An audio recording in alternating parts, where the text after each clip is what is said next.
বন্ধুরা, আজকে হাজির হলাম আমি একটি দারুণ রান্না নিয়ে। আজকে দেখাবো আপনাদের সেই পাউরুটি রেসিপি কিভাবে রান্না করতে হয়। তো চলুন দেখা যাক। আমি ফার্স্টে 500 গ্রাম দুধ জ্বালিয়ে নিলাম।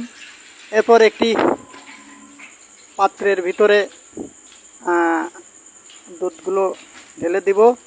তো আপনারা দেখছেন সেই কাঙ্ক্ষিত পাউরুটি রেসিপি আজকে আপনাদের আমি বানিয়ে দেখাবো। তো পাত্রের ভিতরে আমি দুধটি ঢেলে নিচ্ছি। এখানে 500 গ্রাম মতো দুধ আছে। আপনারাও ভিডিওটি দেখে বানাতে পারেন এবং এটা খুবই টেস্টফুল হবে। তো দুধের ভিতরে আমি কিছু পুরানো নারকেল আমি ছিটিয়ে দিলাম। এরপরে একটু মিক্সড করে আমি এখন এর ভিতরে কিছু তেজপাতাগুলো সুন্দরভাবে পানি দিয়ে ধুয়ে আমি এখন এই দুধের ভিতরে তেজপাতাগুলো মিশিয়ে দিলাম। তো আমার মনে হয় যেটা অনেকেই নাম শুনেছেন কিনা আমি জানি না, তবে আজকে বানিয়ে দেখার পরে আমি কিছু কিশমিশ দিয়ে নিলাম, দেখতে পাচ্ছেন আপনারা।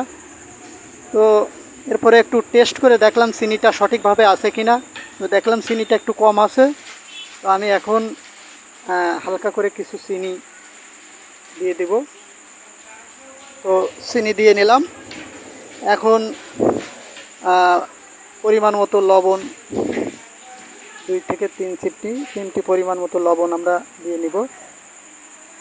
লবণ দেওয়ার পরে এখন সেই কাঙ্ক্ষিত পাউরুটি এখন আমি ওই পাত্রের ভিতরে ভিজিয়ে দিলাম। 3 থেকে 4টি পাউরুটি আমি পাত্রের ভিতরে ভিজিয়ে দিলাম। এরপর কিছু নারিকেল উপর দিয়ে ছিটিয়ে দিচ্ছি। দেওয়ার পরে পাউরুটি রেসিপি প্রায় শেষ। এখন আমি রেসিপিটি ঢেকে দিলাম। ঢেকে দেওয়ার পরে এখন ওটা আমি ফ্রিজে রেখে দেবো। এটা রাত্রে তৈরি, সকালবেলায় ফ্রিজ থেকে বের করে বসে গেলাম সেই কাঙ্ক্ষিত পাউরুটি রেসিপি খাওয়ার জন্য। তো আমি, আমার ছেলে এবং কাঙ্ক্ষিত ভাজতে 3 জনেই এই রেসিপি খাওয়ার জন্য টেবিলে বসে পড়লাম। আমি ছেলে এবং ভাতিজাকে কিছু রেসিপি দিলাম, এরা খাওয়া শুরু করলো এবং পরবর্তীতে আমিও কিছু রেসিপি নিয়ে ওদের সাথে খেতে বসলাম। তো আসলে এটা খুবই টেস্টফুল, না খেলে আপনারা বুঝবেন না। তো সবাইকে অনুরোধ করব ভিডিওটি লাইক, শেয়ার, কমেন্ট করবেন এবং পাশে থাকবেন। আর আপনারা এই পাউরুটি রেসিপি বাসায় বসে বানাতে পারেন এবং খেয়ে দেখতে পারেন।